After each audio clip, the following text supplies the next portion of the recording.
Smernice za reciklažo pravijo še, da pač so dovoljene nekatere bariere v embalaži, ampak nekje največ 5% naj bi bilo teh barier.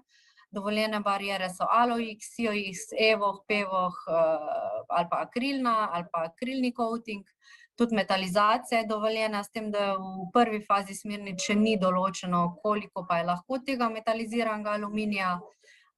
To bo pa pač kasneje v drugi fazi smernic tudi doročeno, se pravi, koliko te metalizacije lahko v neki končni embalaži.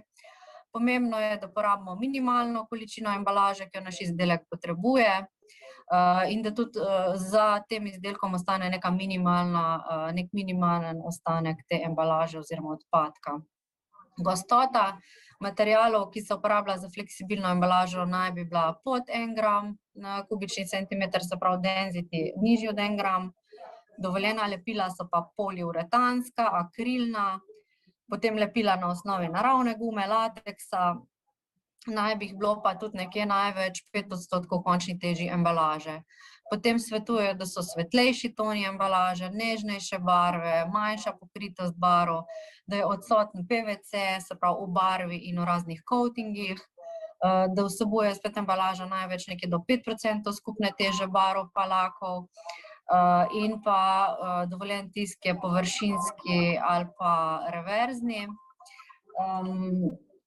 Aditivi in pa pigmenti so pa pač tudi omejeni v osnovnih materialih.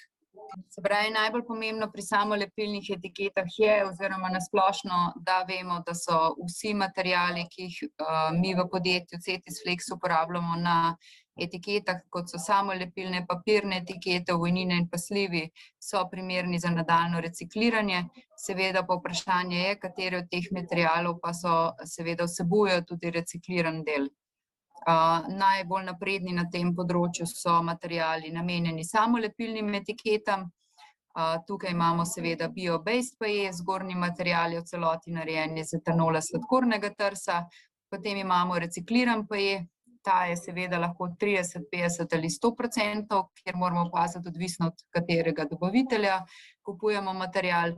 Potem je recikliran PET-liner, tukaj je 30% reciklirane vsebnosti od PET plastenk, glass recycling in pa clean flake. Clean flake je pa pomembna predvsem tukaj, ker se etiketa kot taka, kar vidimo tudi na spodnji sliki, zelo enostavno pravzaprav umakne oziroma odlušči od same steklenice.